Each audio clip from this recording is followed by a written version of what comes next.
don't know if I really love this decision. Over the middle, got his man, and look at him go! Jalen Waddle for the touchdown! Welcome to Inside Leverage, your gateway to the fascinating realm of the Miami Dolphins. Join us as we delve deep into the team's dynamic Super Bowl journey. We invite you to share your most scorching takes, unwind, and relish in our captivating experience. Blocked by Armstead. Going, he's got him! He's got him! Tyreek Hill! And the Dolphins have come back! A big play on the first one! Home run! Play one! To the house! What a start for the Dolphins!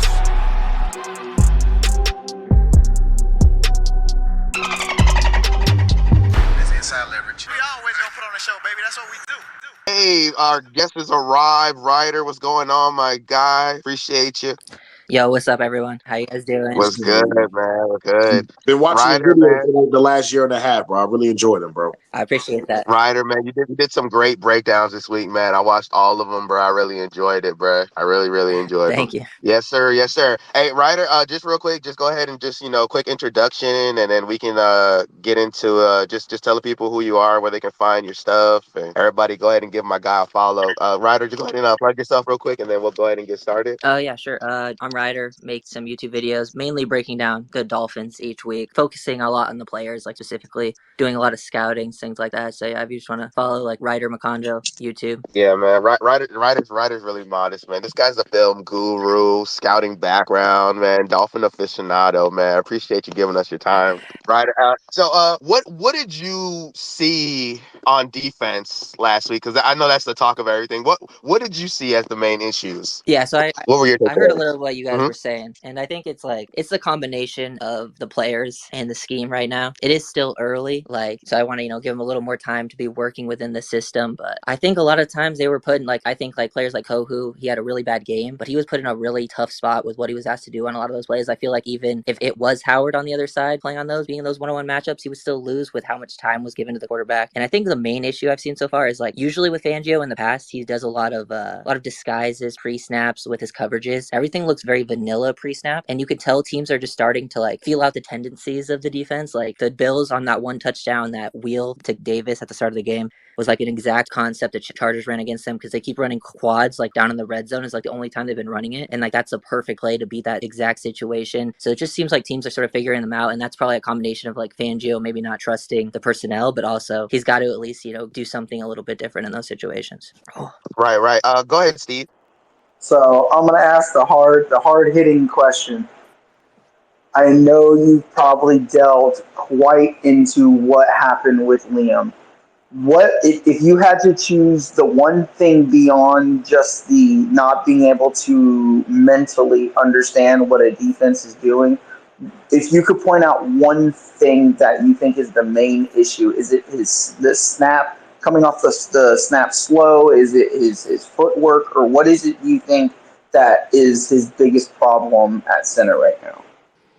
Yeah, it's funny you mentioned Liam, because I just posted a video on Liam. I just posted right now at noon, and it's probably the most trolly video I've ever made. I couldn't take it very serious, but I think when it comes to offensive line play, you got to have at least two of these three things. The mental side of the game, you have to be at least up to at least average play strength, the physicality, things like that. And then you have to be an above athlete. And I just feel with Eichenberg, with all three of those things, he's at least below average to poor. He's not at least an average athlete. He's not powerful. He's getting destroyed at the point of attack. And you can just see the exact same scheme and situations that him and Connor get into, and just how they turn out completely different. So I don't even know if it's just one big thing. I just don't think he has that whole skill set together. I don't even know what I would say his one positive to his game is. Coming out of college, he had decent technique, but in the NFL, it's been really bad, because he tries to, make up for his lack of play strength, his lack of athleticism. But so yeah, I don't know if it's just one thing. It's pretty much the entire package, I think, when it comes to Liam.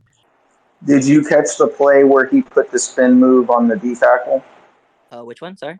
Liam, I forget what play it was. It was pointed out to me and I saw it.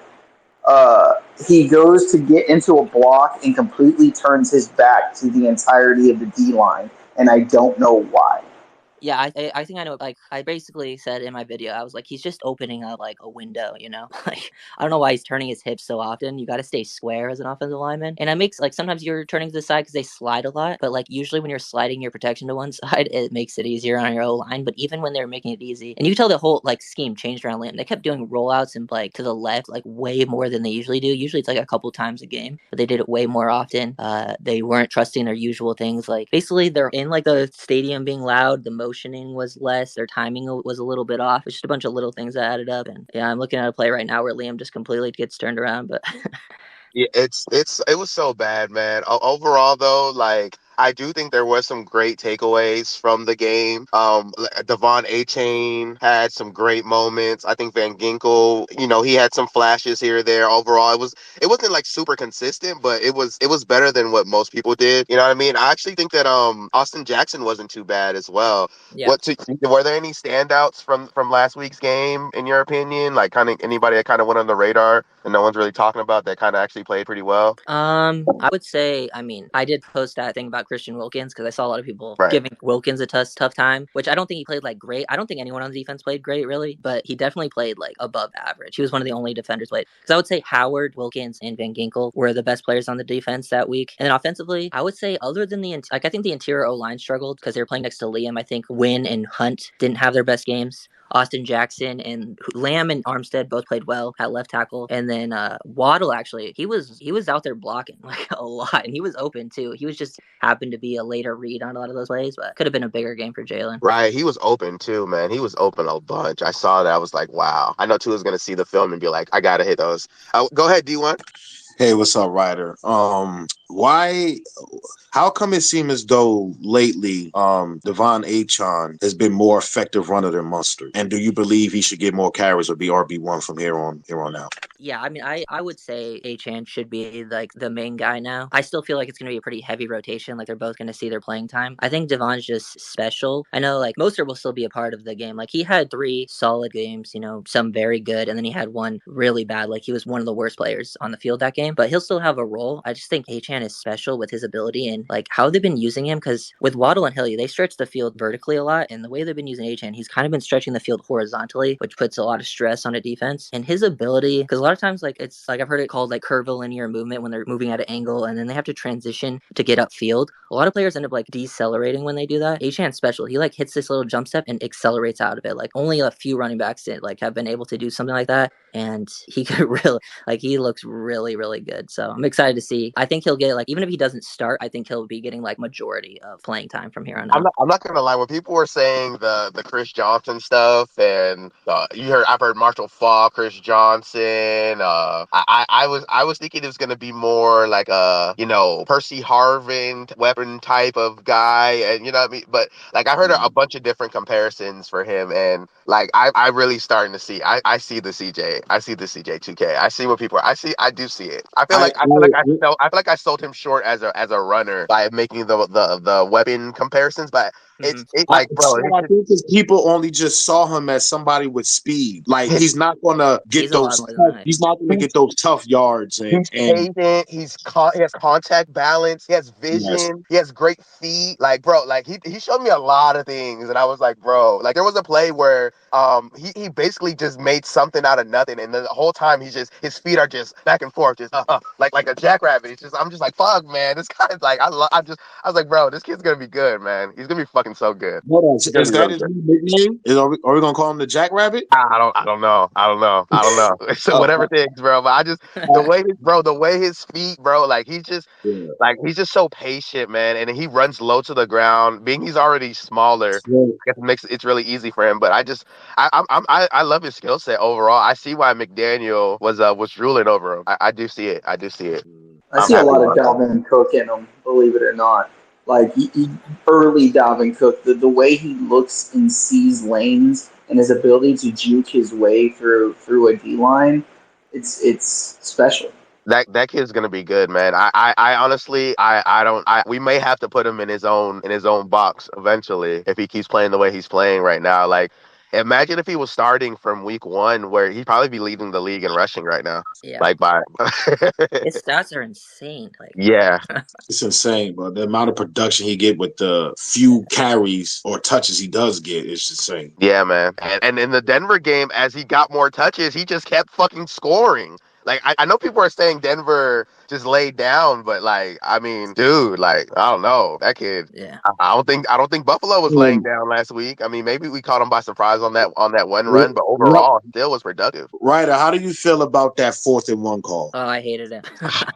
I don't know what they're like. I don't mind. Like, I would have ran the ball like 100%, and I don't mind passing if that's what they're gonna do. But every concept, like every option, was 20 yards down the field. Tyreek, where his first read wasn't even running his route. Like he was just sort of jogging down the field. I don't know. Like there was got to be some sort of miscommunication on that play. Mhm. I mean, at the end of the day, the game was pretty much over at that point. But like, So what are the things in the future? Go ahead, D1. So what are the things we can do? Because we're going to be in that type of environment again. Mhm. Where you're not going to be able to hear the signals and everything like that, or time it right. What can we do as an offense to get to where the crowd noise doesn't affect it? Yeah, I just think listening to how they talked about it, I think they just got to be a little more prepared, like before the game. Clearly, there was some things like communication within the huddle. You got to be like, because Tua even said that there was some miscommunications with them in the huddle, and those threw the timing of things off.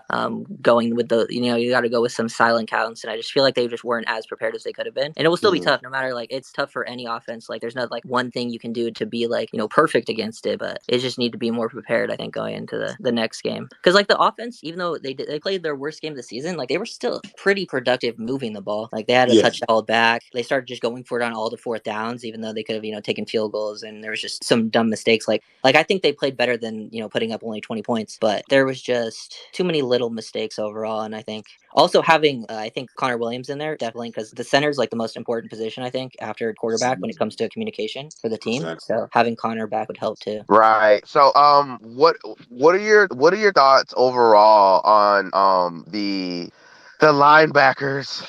What did you see from The big them side on film? linebackers. Yeah. No, they're the concern out there on the defense, for the players at least. Like clearly, I like the secondary. I'm not super worried about at this point in time. Like they're missing Deshaun Elliott, and I think he plays a big part in the defensive secondary. Like because he's that main guy who can play on the back end. Like Jones just doesn't fit that type of Yeah. playing deep half the whole game, And they want that so Holland can play closer, be more involved, be on the quarter side, and then get Ramsey back as well. But with the linebackers, they are first of all I want to say asked to do a pretty tough job because in a lot of situations they're asked to cover 2 gaps with how the front set they do. So I don't want to say it's just all on them. But with Long, David Long is a risk taker. Like he will shoot some gaps.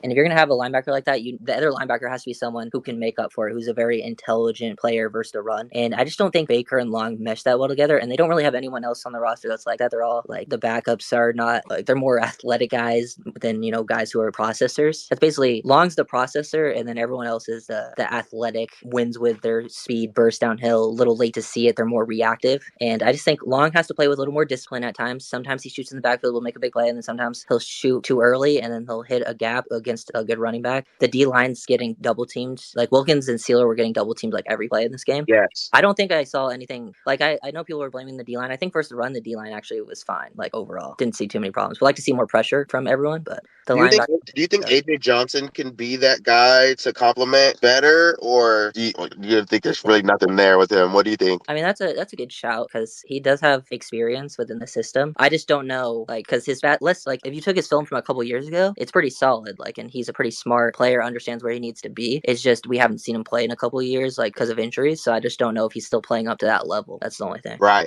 I wonder where he is athletically right now, as far as is he in game shape and is he ready? Because I'm wondering what's going on with him. I know there's a plan for him because he's here, so I just wonder what's going to happen with that.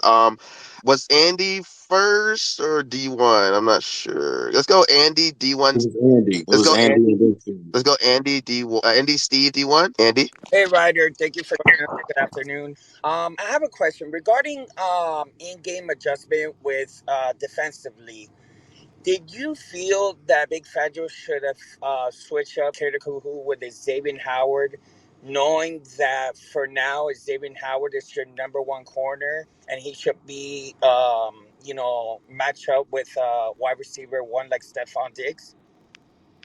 Yeah, I do think he should have started like switching sides. Like if you watch the film, they actually haven't really switched sides. They didn't switch sides at all in the Broncos game, which is like the only game Ko played on the outside. But I think when you want your guys to always play on the same side, but when you have someone who's new out there going, and then they're just they were scheming for it. They were planning. They clearly watched the Broncos film, knew Ko was going to play on that side, and they just put Diggs over there every single time and put him in a tough spot. So I think he should have switched it up. Actually, I know that's like a big talking point. I don't think it would have changed that much, to be honest, because those situations were very tough for any corner to be in. I think Howard would have lost a lot of them as well, just because of the time that he had in the pocket on a lot of those. But yeah, I think he's got to just, give these guys a better chance, put them in a better position, because clearly they were going soft early on with their coverage calls, like just giving up the underneath pass, and they're kind of picking them apart. And then he started going with some either, cover three match or playing cover one in some situations, and they still got beat because they weren't able to get any pressure on the quarterback. Yeah, he was back there. He was back there fucking baking a cake and making a sandwich. Josh Allen was back there too freaking comfortable, man. He didn't even really have to run.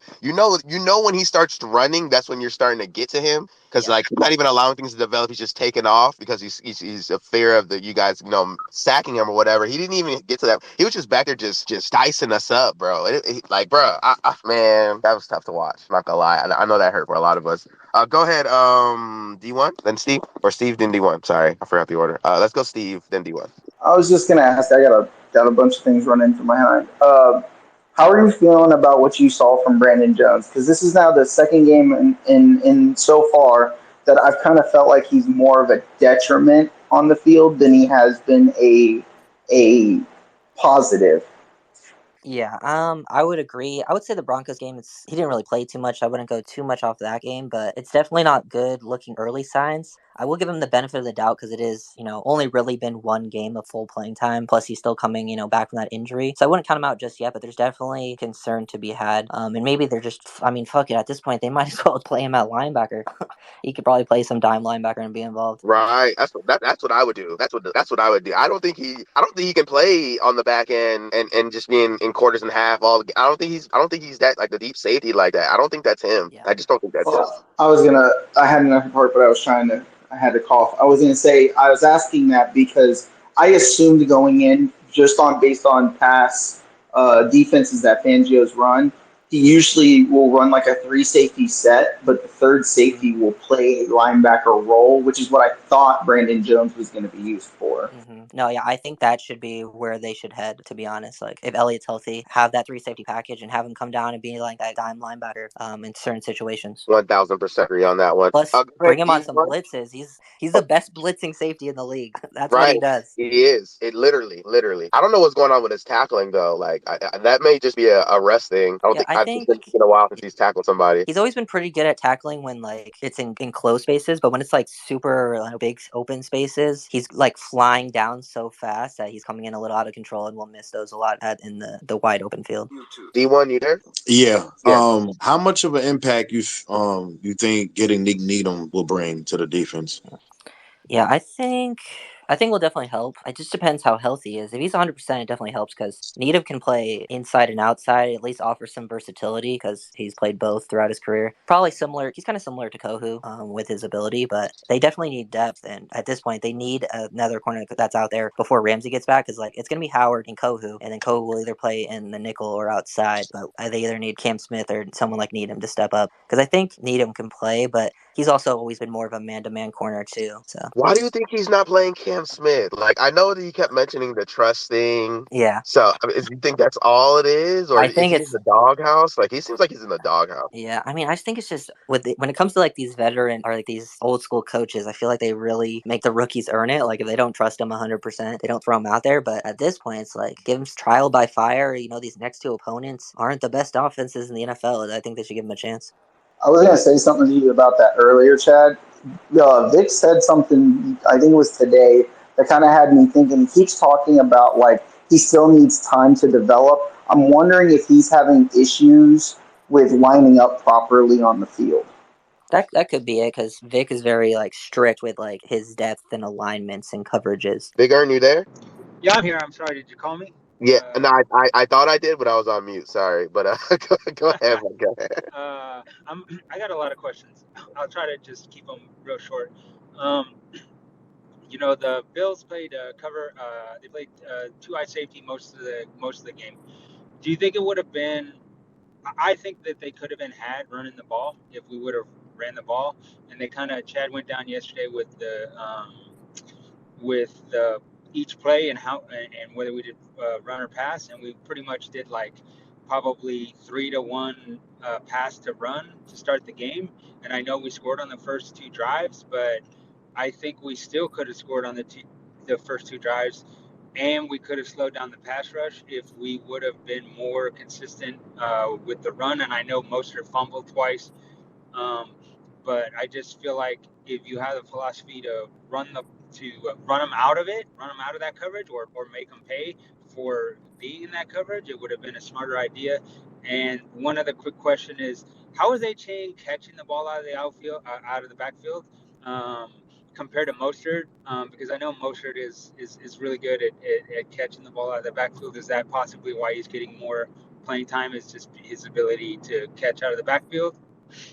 Okay, I'll start with the running thing. I think that's like the key to like taking down the Bills next time, because if they're gonna go cover two like that, it kind of just hurts the whole passing game. Like it was basically a combination of game flow and just how the game was going, because they went down. They had like that one unfortunate drive where some like penalties happened, and they were just like they couldn't stop the Bills' offense at that time, so they went down. And then when they got the ball back, they were down one score, but it was like pretty close to halftime, so they're trying to throw the ball, and then they went down two scores because Mostert had fumbled after that, and that kind of just got the game out of hand. And I think with the game flow, they stopped running the ball, and they pretty much strictly ran cover two. And that's a big reason, the passing game wasn't working super effectively in the second half, because that's exactly what they were playing for, which is just one of those things. And I think they should have just fed the hot hand with H-Hand, stuck with it, because clearly it was still even working when they went in the second half. Like he had some big run, 55-yarder. But yeah, I think it's something they'll definitely stick to. I mean, they're always going to be, I just feel like at this point, they're always going to be a pass first team. That's their identity. There will be certain games where the run takes over, but they just definitely got to get to it a little bit more. Just not let the game get out of hand. That's like the biggest thing. And I think when it comes to H-Hand actually has pretty solid hands. Coming out of Texas A&M, he had a lot of catches down the field, catching the ball with his hands. I wouldn't say maybe that's the reason Mostert was getting playing time over him. It's just, still getting, like, he just had his big game, just, finally got active. And they're sort of, kind of seeing now, because like in the second half, he started the second half, they're starting to see like, hey, this is the big time playmaking option. Plus they run a lot of 21 personnel anyways, which gets two running backs on the field. So I think we'll see both of them. He'll get more involved catching the ball. Mostert's pretty reliable with his hands, but might see more of a rotation now. All right. Well, damn, man. Oh, this is such a tough game, Ryder.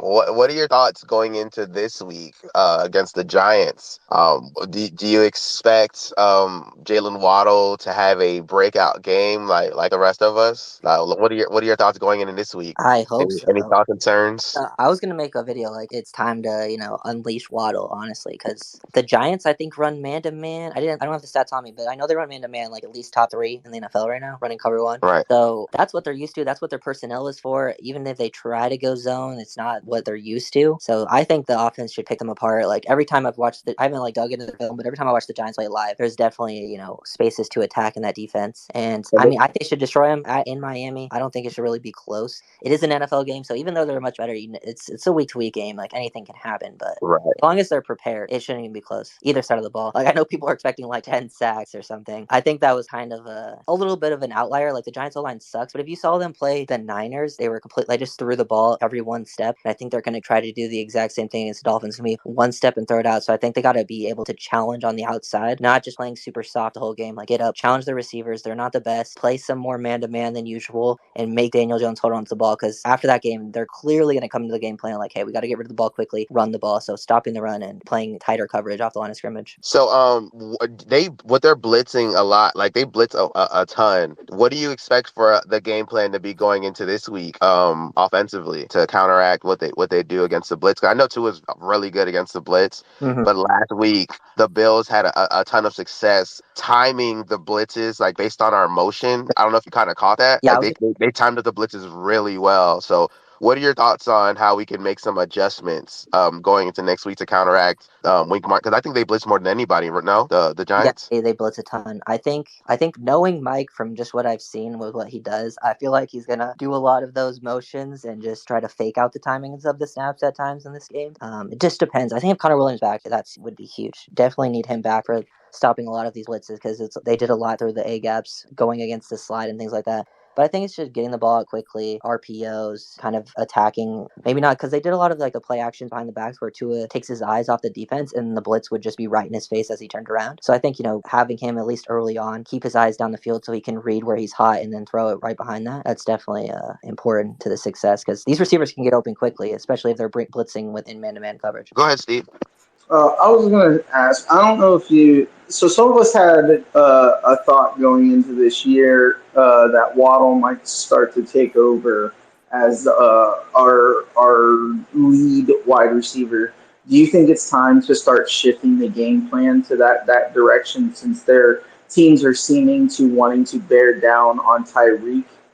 Yeah, I wouldn't mind them doing that. I think it's just a week-to-week thing, to be honest. Like, Tyreek will still take over. Even if Tyreek wasn't the, face of the game plan for a certain week, he's still going to have a huge impact. I think you just got to, just take what they're sort of giving you. But yeah, I just think they have to get Waddle more involved, especially now because they're down some bodies at receivers. I actually think surprisingly, losing River Craycraft is a little bit bigger than people think because he was kind of like the most reliable outside option outside of the other two. And Waddle and Hill got to play a little bit more because I just don't think the others are going to offer as much as them or, because they rotate a lot. But I think it's time to finally at least get Waddle more involved. He doesn't need to be the face per se, but definitely getting him some more targets down the field. And I think they were trying to do that in the Bills game because there was times he was open and it was clear that's where they were trying to go with the ball. Like on one of the sacks Liam gave up, like Tyreek was clearing out and Waddle was going in behind the linebackers. And it would have been a huge play if Tua had like an extra half second or a second, but he didn't to throw it. So I think that was a plan, but it just didn't come to fruition with the offensive line. Ryder, quick general question, real quick. Bigger, and I see your hand. I'll get to you really quick. What do you think the biggest need on this team is right now, just overall, like, or the thing that needs to change? Linebacker. Yeah, probably linebacker. Linebacker. Like, just because they don't really have the top tier starters there or the depth, because like other players or other positions are struggling with some depth, but they at least have some players there that can make impact plays. I know we want more out of the pass rush and thing like that, but I think, like if Phillips is there, you have a chance for those types of things. It's just the linebacker position I feel like has been pretty weak in every game so far. Go ahead, Bigger. I think this game will be a good test to see how good the run defense is because I feel like in the Chargers game it had more to do with the fact that the Dolphins were fine with allowing the run and taking the ball out of Herbert's hands. They kind of had the mentality of go ahead and run as long as if you're gonna put together 10-yard drives or whatever or 10 play drives, 12 play drives, we're fine with that. We feel like we have the offense to compete with you anyways. But now you're facing a team if Saquon Barkley plays where they don't really have anything else on offense. Do you feel like that's true, or do you feel like they're just finding their bearings on run defense?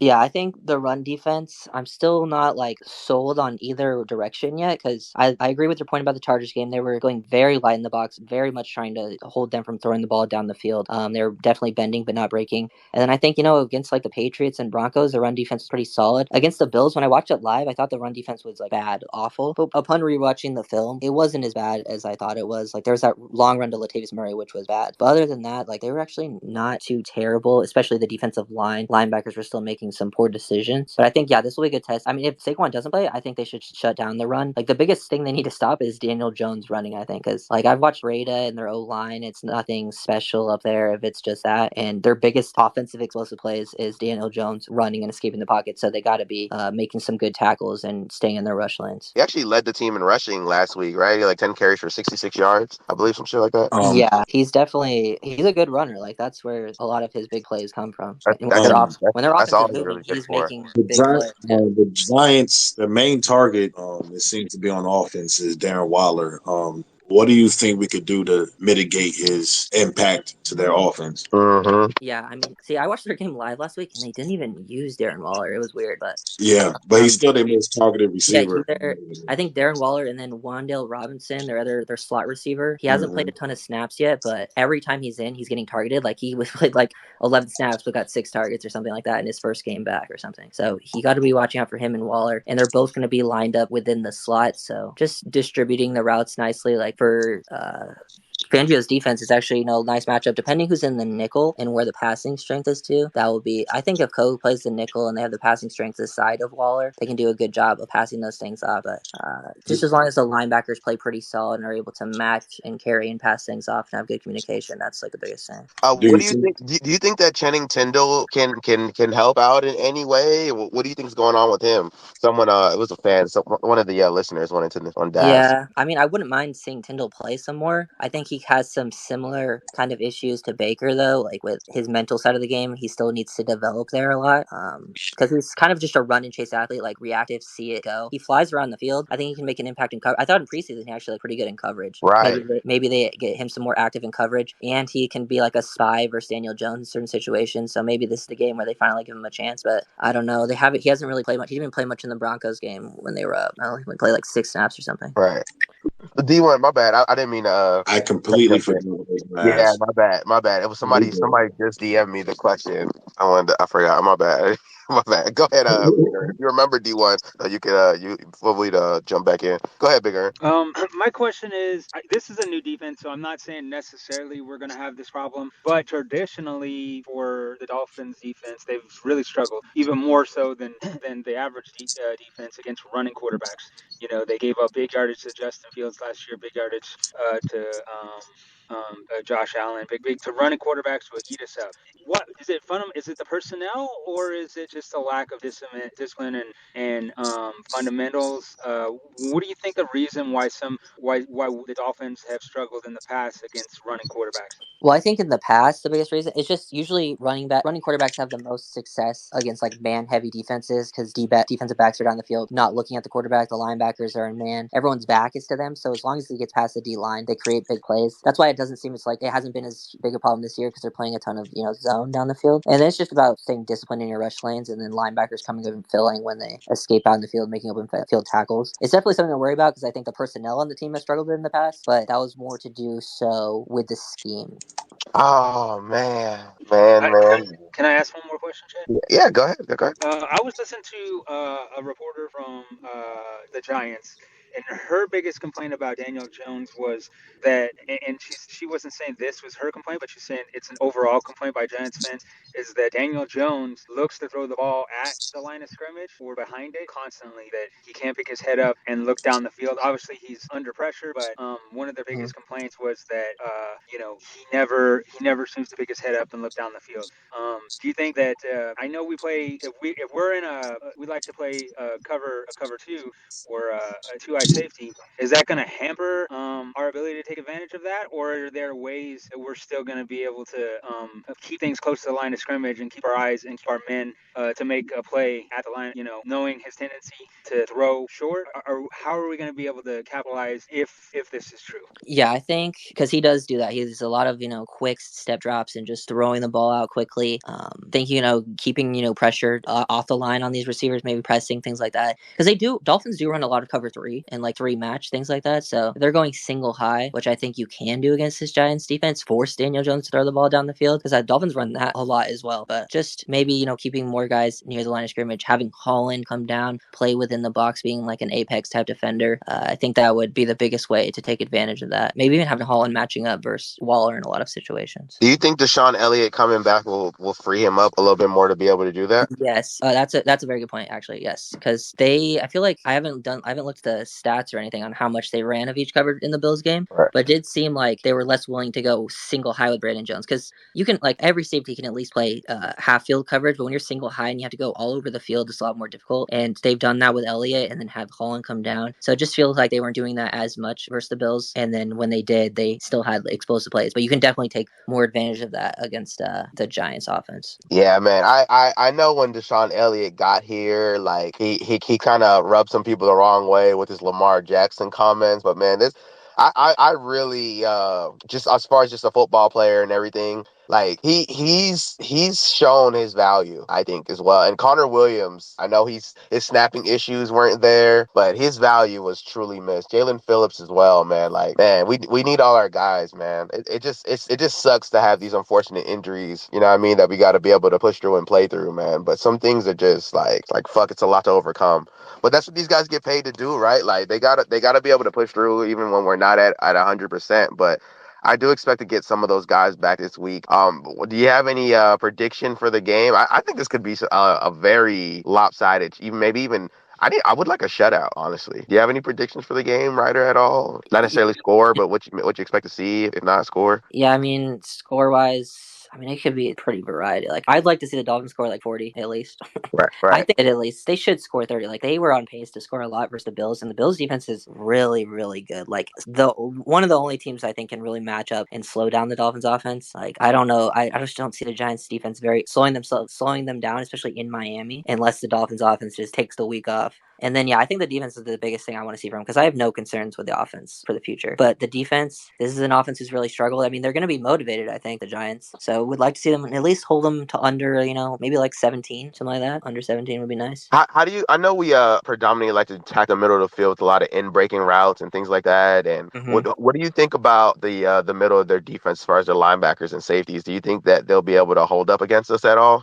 Yeah, I really have to. I have to study them still to know for sure. But like I know some of their players, like their linebacker, like Micah McFadden, Right. David McKinney. I don't know how well they've been playing because I watched them in college a bunch, but we'll see how it ends up going. But from what I've seen live, there's definitely been spaces to take advantage of that defense. Don't forget a former Dolphin great and Bobby McCain. He's over there. Yeah, Bobby McCain is playing safe. Oh yeah, they also have like what? I think their other linebackers like Bobby Okereke or something like that. Yeah. Okay. Yep. These are guys that, they're pretty athletic. Like Okereke is long, can, maybe take away the middle of the field, but it's nothing compared to like the instincts of the Bills linebackers and what they were doing. So Yeah, he was actually a guy that I wanted to take a look at for us. I was actually very interested in him. I thought he played well for the Colts. Him and EJ Speed. I was definitely interested in both of those guys. But yeah, no, what were you gonna say, Ryder? No, I mean, I think in the draft next year, free agency, they got to be looking at linebackers for sure. Yeah, for sure. There's some guys that Trotter. I like the Clemson guys. I haven't really done a deep dive on the linebackers. I've been so lost in the safeties and defensive backs and the offensive tackles. There's just so much there. But yeah, I'll definitely get to the linebackers because I think that's probably going to be a focus. I just wonder if going the young route would be the way because we already have some young guys on the roster that can't get on the field. So I just wonder if Fangio would even trust a rookie unless it was handpicked. Maybe he'd have more confidence. But we probably need to look at a veteran option. Yeah, I mean, I wouldn't be surprised if they just do both, like pick someone up they like and draft. I mean, I always believe I'm a build through the draft type of person, like the core of your team. You don't think there's any linebacker out there that we can make a trade for before the trade deadline that can boost his linebacking core and production? People say Patrick Queen. I just don't know how much of an upgrade he would provide. Yeah, What I'd do you have think? to dig in, but I don't think Queen has played that well. Yeah. From when I last watched him, I just don't think there's that many options right now, and you just gotta get, hopefully these guys can step up. It still is early. That's like the biggest thing. It's still early within the new system. So, do you think there's time for them to like just be able to just gain better chemistry and just kind of maybe just learn each other and be able to play off each other a little bit better? Yeah, because there's been signs of like them having some plays like that.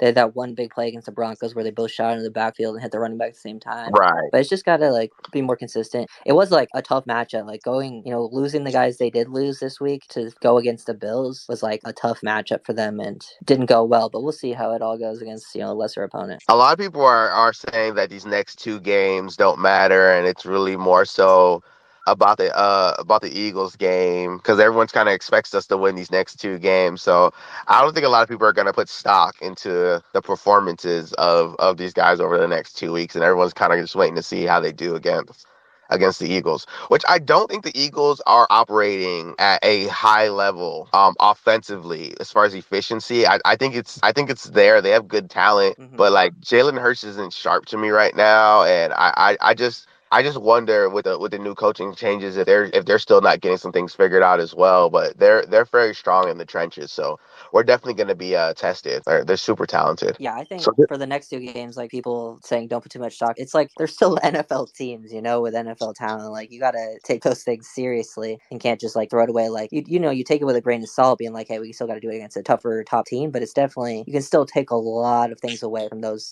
battles and what players are doing. Build confidence too. And then for the Eagles, thing, that might be the game where they can, if they can stop the run versus the Eagles, they have a good chance to win. That's what it is. Yeah, I just think overall, like, there's only been one team in history that, like, ever to ever just go undefeated and win the Super Bowl. And not to say that that's exactly what this team is going to do, even though I do believe we have the potential to do so. I just think that, like, people are overreacting to the loss, even though it was a game that we all would have loved to have. But I just Yeah. feel like it was a bit of overreact. Even myself, initially I was just so pissed. Like, you know what I mean? I was just like, fuck, bro. I was like, I wanted to just like fucking find Liam. Yo, just think about this. The most dominant team I've ever seen play is the '85 Bears, and the fucking Miami Dolphins mollywop them on Monday Night Football. So it doesn't. It's not necessarily losing big. Isn't a sign that you're a garbage team. It happens to great Yeah, teams even. it's definitely always disappointing, and it's the nature of fans to get pissed off. But like, people were definitely overreacting. It's if it starts becoming consistent, you'd be worried. But like, I just saw Right. Patrick Mahomes play worse than Zach Wilson in a football game, so I know anything can happen. And at the end of the day, for me, it's how the team responds. Like, I want Yeah, to see how they respond now. if they come out there like and look hungry, I think that's the biggest thing. I want to see them play hard, like, and try to just destroy them. Then I would feel much better about the season. Do you mind if I ask a question, Chad? Sure, go ahead. Ryder, I'm not sure how much time do you have. Are you good for another question? Yeah, I'm good. All right, cool. My question is about the Bills. Tre'Davious White went down, and I haven't seen the report, but I'm assuming he's done for the season because I heard it was an Achilles. Yeah. What are they gonna look like now? They had some other players go down in the game too, and also Justin Boyer went out didn't play in the game with a knee injury. What are they gonna look like going forward without Tre'Davious White? Do they have the personnel to still be solid in the secondary without Tre'Davious White? Yeah, I think they'll still be pretty good, but like I think it's definitely a huge loss because I was watching a lot of White in this game. He was doing really well in a lot of these coverages, like anticipating against Hill and Waddle in a lot of situations. So you got to give him some credit there. But I know they're starting to lose players left and right. I think the biggest part of their defense is like the pressure they're able to get with their front four and then the linebackers. So as long as they have that, it probably doesn't matter too much about their secondary personnel. But I just know their backups. I think they drafted Kyrie Elam and he hasn't really played, and he's always been known more for his man-to-man skills, and they play a lot of zone. So we'll see how like it looks for sure. But I think it's definitely a loss, but it's not going to be like super major for their overall defense. But Tre'Davious White last year, he didn't start the season from the previous year's injury, and didn't the Bills struggle last year to start the season? And was he part of the problem, or was it just they just started off slow for other reasons? Yeah, I'd have to look to be sure. Like, I think it's definitely a part of it. I just don't think it's like a whole thing because I know they have some different personnel across the board this year too, and like their linebacker play is so good. Because I know they lost Edmonds at linebacker. Personally, I was never a big fan of him as a player, like his skill set, and they have like Terrell Bernard, who I really liked coming out of Baylor, and he's playing up to potential. And I just feel like him and Milano are like a heart of that defense right now. So, just real quick, Barry Jackson tweeted something out a second ago. I thought was very interesting. He was saying that earlier there was an ongoing spirited debate amongst the media room about whether Fangio needs to marry his defense with Boyer's attack more and maximizing some of the guys' strength.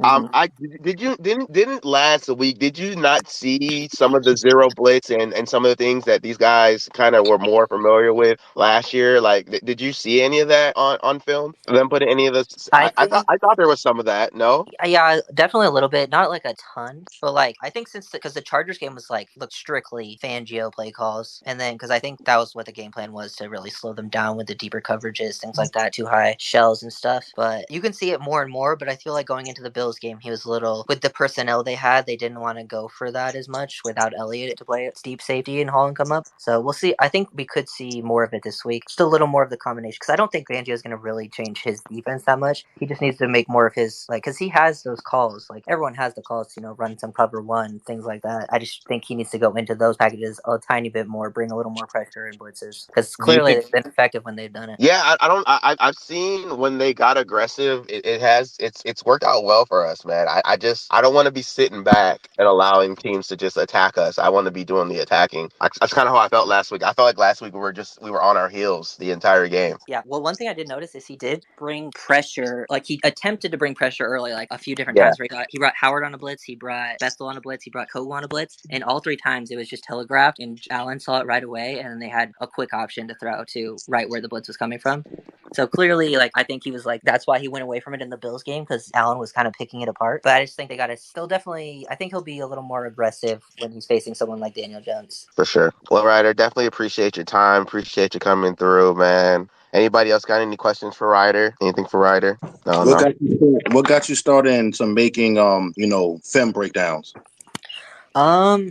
I just sort of like, I mean, I've always been into like the scouting side of it, and I wanted to be like, still want to be like a scout in the NFL. And I just realized, with like, I had a lot of extra time like after school to, make some film breakdowns. It was like a perfect timing with McDaniel as coming as the new coach. I really started making them last year for the Dolphins, and I've always been a Dolphins fan. So I just started posting them because I was watching it anyways and breaking it down. I was like, might as well make videos. So, and then it somehow worked out. Nice. Well, Ryder, what's the process like of going to scout school and all that stuff, man? Like, what's to that? Like, Yeah, I mean, it's the Scouting Academy. It's just like an online thing. You like listen to some videos from people who have been in the NFL, make video, or like, and they give you like different packages, things you can learn from, like how to, look at different traits. And then you just like, they give you players for each, you like go through a position, they give you 5 players to watch for each position, and you write like 5 scouting reports on those guys, and then go to the next position group. So you can get really pretty knowledgeable with each position, things like that. oh, that just sounds pretty dope. Yeah.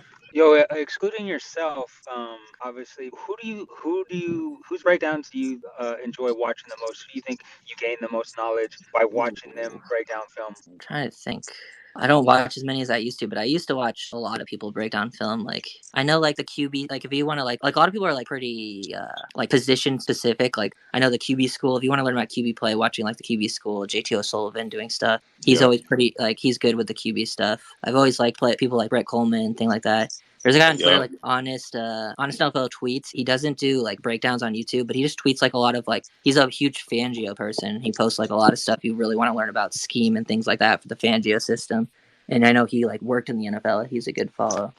Okay. Yeah, I've been watching those for years. I kind of like to watch the Baldinger ones just because he breaks it down. Yeah. Like I'm not super advanced in like my football knowledge. I'm like, I don't try to be something I'm not. I don't pretend to be something I'm not. So the way he breaks down things is a lot more. It's just breaks down in a way that's easier for somebody who doesn't have all the lingo down pat. And I like watching his. That's a good shout. Baldy is very good at like, because obviously he's a coach and has a lot of knowledge. And sometimes when they like, you were listening to like the coaches, they go a little too over the top with like the lingo and terminology and make things confusing. And you don't always need to do that. Just like, but Baldy has a really good way of explaining it all. Facts.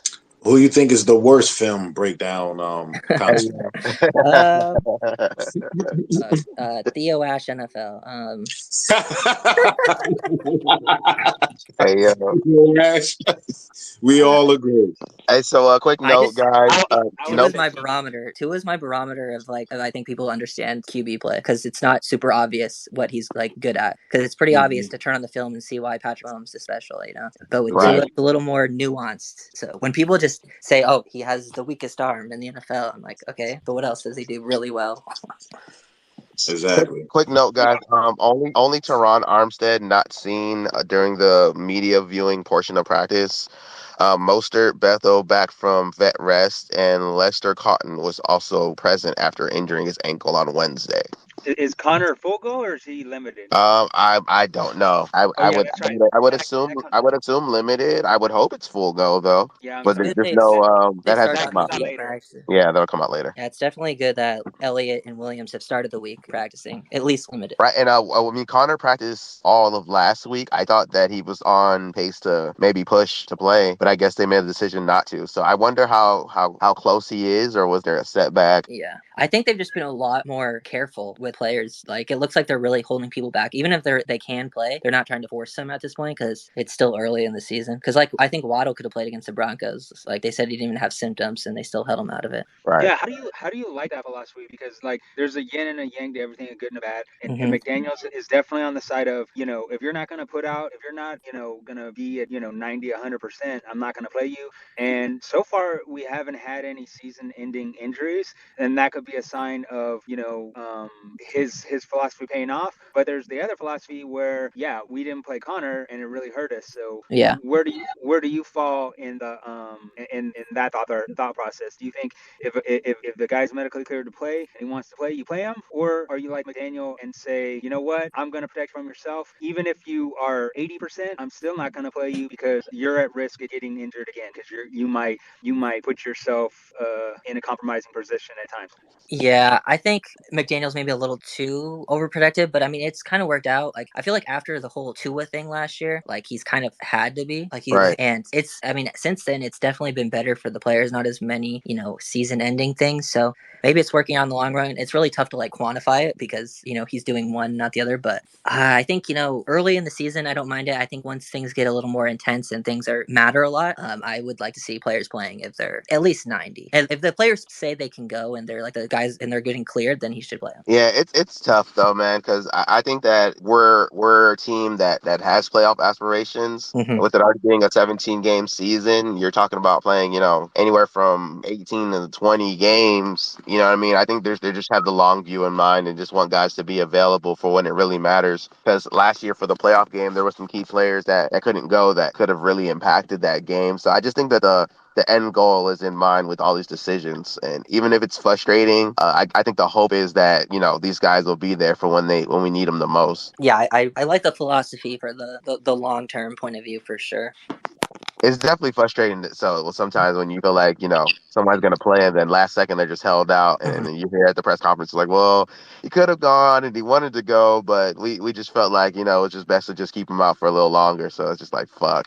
But yeah. Yeah, because you I mean, think so like far so good, no, right? Like yeah. we've done really well with the guys that have been out. I know we had a tough loss last week, but we've been able to overcome so far. And I don't think one loss is going to define us or our season. So Yeah, he's just like because like say it seemed like Connor wanted to play and like could have played, yeah, but if he did play and then got re-injured and made it worse, and then they probably still would have lost the game, then it would just made it like, oh, now we have to see Eichenberg for even more games. kind of So like Exodus I think groins it's a last pretty year, right? smart philosophy overall. It's just I think Exodus groins last year. I think in that Ravens game, he probably re-aggravated some things chasing Rashard Bateman and these guys all on the damn field because he was never ever really able to get right from those groins. Just hampered him all year. You're talking about X, right? Yeah, Xavier Howard. Yeah, Yeah, he was never, After, because he had like two at the same time, and it looked like he was always a little bit off for the rest of the season. right. And I'd rather have the person be 100 than going out there playing and not being 100 for the rest of the season because they didn't sit out a week or two. Yeah, and I think that's where Mike's at now. I think he's learned and he's growing in that aspect, and hopefully he finds the middle ground on that. I think it's just still an evolving picture, man. Like with him and just his scheme and knowing when to stick to things and get back to things. And I think there'll still be some growing pains. I think just the hope is that we'll be better than last year and he'll be better than last year. And I think so far so good in that aspect. Yeah, I agree. Got a lot of things to play out, but I'm excited for the future. I appreciate you guys coming through, man, giving us your time, Ryder, especially you, man. Appreciate you. You got anything you're working on or anything coming out this week that we should be on the lookout for? Just posted an Eichenberg video today, and then I think I have a Braxton Berrios video coming out in like a little bit. It's like uploading. I bet. Are you doing anything on the Giants or gonna Yeah, kind of wait till after the game? I'll probably have like a Giants preview type thing on Saturday or something like that. Right. Probably All for right, the bet, rest. man. Yeah, so Make sure you put it on the Twitter so we can share it and get it out to the people, man. Because I want people to see your stuff, man. It was good. It was good to be able to watch that film because watching some of that film really helped me process what happened and just kind of calm my nerves because I didn't see a lot of the things that I wanted to see during the game, but during the film breakdowns, it was like, all right, well, it wasn't actually that bad. It just kind of got away from us. yeah, it definitely looked a lot worse live. Oh Like, yeah. and the final score than it really was. It could have been much closer. It was close in the beginning, but Yeah, it was a dogfight. I actually anticipated for the game to play out like that. I just had Miami pulling away, and it wasn't the case. So, but yeah, man, appreciate you guys, man. Appreciate everybody coming through. Ryder, man, I appreciate you. D1, Big Earn, Andy, all the listeners. Salute to y'all, man. Well, we'll be hosting another one later. So just want to thank you guys, and just be on the lookout later. We have some more Giants guests coming through. We'll be doing another space. I'm going to go ahead and wrap this one up. Appreciate you guys. I'm sure somebody else will be starting a space soon. We'll be in there. We'll be around. Appreciate y'all. Thanks for again, Ryder, for giving us your time, man. Hopefully we can do some more of these. Yeah. I'm looking to try to do a film breakdown, man. We got to do some film, man. Break down some film. We'll chop it up. Yeah, I'm down. Thanks for having me. I appreciate you, Ryder. Yep. Later. I appreciate y'all, man. Fins up, y'all. Fins up.